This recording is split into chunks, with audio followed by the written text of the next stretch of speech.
Bismillahirrahmanirrahim. Assalamu alaikum dear students. In this video we will revise different topics related to methods of purification. At the end of this video you will be able to understand the difference between pure substances and mixtures. Describe the effect of impurities on melting point and boiling point. Describe the methods of purification using solvents, filtration, evaporation, crystallization and distillation. We will be able to suggest suitable methods of purification according to the information provided related to different substances. We will be able to describe paper chromatography and interpret chromatograms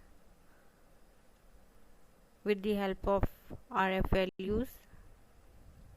We will be able to describe uses of fractional distillation and chromatography. A pure substance contains only one type of atoms or one type of molecules. Pure water is a pure substance, but seawater contains different dissolved salts and different other substances that could be referred as impurities. Scientists need pure substances to study their properties. Food and medicines have to be tested for purity before they are sold, as any impurity in them could be harmful or poisonous. Similarly, in case of electronic industry, microchips have to be made from pure silicon. Any impurity in the chips that reduces their effectiveness or efficiency. Mixtures do not have exact properties. Their composition can vary.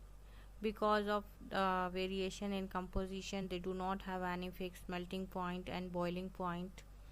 If we take some examples, petrol is a mixture and has a boiling point in the range of 35 degrees Celsius to 75 degrees Celsius. Candle wax is also a mixture and has a melting point in the range of 50 degree to 60 degrees Celsius. Mixtures are usually found by only physical change, so they can easily be separated into pure substances. The process of separation of a mixture into its components, this is known as purification, and can achieved by some simple physical methods like dissolving, filtering, evaporating, distilling and chromatography. A pure solid has a fixed and exact melting point. Presence of any impurity lowers the melting point of the solid and causes it to melt over a range of temperatures. An example could be the addition of salt into ice. Salt as an impurity could be added to ice. When pure ice melts, it melts at the temperature of 0 degrees Celsius, but when salt is added, it lowers the melting point of ice to the values between -5 degrees Celsius to -25 degrees Celsius. It means that ice can melt after the addition of salt. Ice can melt at the temperature of -5 degrees Celsius or -25 degrees Celsius. Now, depending upon the quantity of salt added, the values of melting point change from -5 to -25. That depends upon that how much salt is added as an impurity. In case of liquids, if impurities are added, it raises the boiling point of the liquid. A pure liquid has a fixed and exact boiling point. For example, water, it boils at 100 degrees Celsius. But when any impurity is added or salt is added as an impurity, it raises the boiling point of water. So the water will boil at a temperature greater than 100 degrees Celsius. Some solids or some substances can be separated on the basis of their magnetic properties. Some metals such as iron, nickel and cobalt are magnetic. So on the basis of their magnetic property, these metals can be separated from the mixtures. A magnet can be used to separate a magnetic substance from a non-magnetic substance. For example, You can separate iron from a mixture of iron and sulfur with the help of a magnet.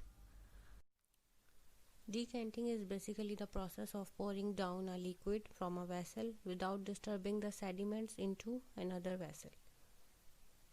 There are some mixtures which contain insoluble solid particles which settle down at the bottom, and we can separate the liquid from the upper side of the vessel and pour down the liquid into another vessel as shown in the diagram. Now there are different examples related to this process, but basically we use this process in our daily lives. How we use it? For example, when we are washing rice in the kitchen, or you are washing pulses in your kitchen. So what we do, we have to save the rice and we have to throw the water from the container. The water which contain mud particles or sand particles, we throw that water and save the rice or pulses which are present in the container. So this is the most common and simplest example of decanting, the process of decanting. There are two types of solutions, one made from miscible liquids and other could be made from immiscible liquids. Two or more liquids which do not mix together, they are known as immiscible liquids. For example, water and oil. If we mix water and oil in any quantity, they do not mix together. They form two layers, as you can see in the diagram given. But there are other liquids, some other types of liquids, which whenever they are mixed together, they mix properly and they form a single layer. Those are known as miscible liquids, and one example that is given here in the diagram, that is ethanol and water. Whenever they are mixed in any quantity, they get mixed together properly. Some mixtures can be separated with the help of separating funnel. Basically, separating funnel is used to separate two liquids which do not mix together. For example, water and oil. Such liquids are known as immiscible liquids. The lighter liquid, for example oil, it collects above the heavier liquid, that is water. When the tap is opened, the water is run out and the tap is closed before the oil reaches the bottom. But in case of separating funnel, separation is never entirely complete, or it is not very much effective, and some of the drops of oil they could be collected with the remaining water, or some of the drops of water are present in the oil that was collected with the help of separating funnel. Sublimation is the process of changing directly from a solid phase to the gas phase. In this process, a substance changes from the solid state to the gas state without being converted into liquid state. There are certain substances which can sublime. The examples are iodine, ammonium salts, and naphthalene. These substances can be separated from the other. You can separate these substances from the mixture on the basis of sublimation. For example, if ammonium chloride and sodium chloride are present in a mixture and this mixture is heated as given in the diagram, the ammonium salt changes into gas directly from the solid state, so it sublimes, while the sodium chloride remains in the china dish. So ammonium salt can be separated from the sodium chloride on the basis of sublimation. Filtration is the technique that can be used to separate an insoluble solid from a liquid mixture. Different types of insoluble solids that are present in water, like sand particles, clay particles, or any other insoluble solid, it can be separated from the liquid mixture or water with the help of the process of filtration. A solid can be separated from a liquid by the help of filtration because the filter paper that is used in the process of filtration, that filter paper acts as a sieve. A liquid can pass through the pores of the filter paper, but a solid cannot pass through the pores and it is collected on the filter paper. That insoluble solid that is collected on the filter paper, it is known as residue, while the liquid that passes through the filter paper, it is known as filtrate. Crystallization is the method that is usually used for obtaining a pure solid sample from its solution. When a solid dissolves in a liquid solvent, it forms a solution. If the solution is heated for some time, solvent evaporates and the remaining solution is known as saturated solution. When the hot solution is allowed to cool to room temperature, some of the dissolved solid reappears in the form of pure crystals. These pure crystals can be separated on a filter paper.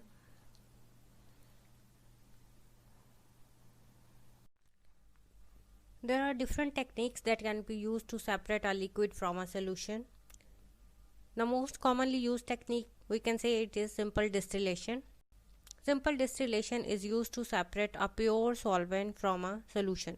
It means if a solution is given, we can get a pure solvent from the solution with the help of simple distillation. Distillation is the process of boiling a liquid and condensing the vapors. Pure water can be obtained from a salt solution by distillation. A specific apparatus is used for the process of distillation that is shown in the diagram. Fractional distillation is used to separate miscible liquids from one another. It can be used to separate two liquids which are dissolved in one another. The separation basically relies on the difference in boiling points of the two liquids. On the basis of difference in the boiling point, liquids can be separated with the help of fractional distillation. A column, the fractionating column, is attached to the round bottom flask and the condenser. Many glass beads in the fractionating column provide a larger surface area for the vapors to condense. During fractional distillation, the liquid with the lowest boiling point will distill over first. The vapors of the liquids with higher boiling points condense along the fractionating column and fall back into the round bottom flask.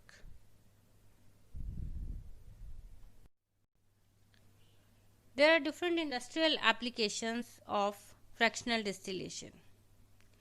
Fractional distillation is used to obtain nitrogen, argon and oxygen from air.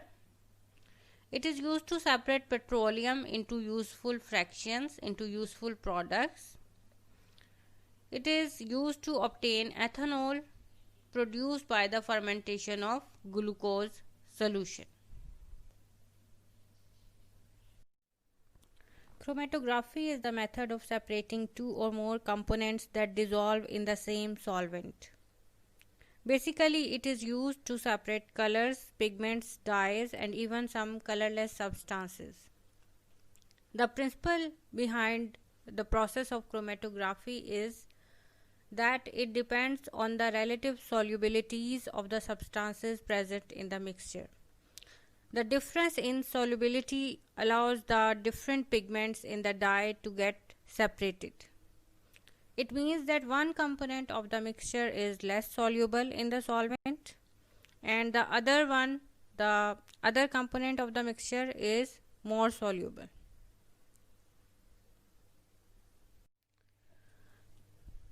Chromatography can be used to separate the components in a sample such as dyes in ink, pigments in plants and amino acids obtained from proteins.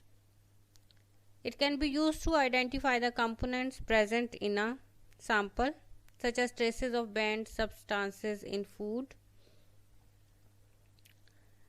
It is used to identify substances such as poisons, pesticides and drugs. It can be used to determine whether a sample is pure or impure.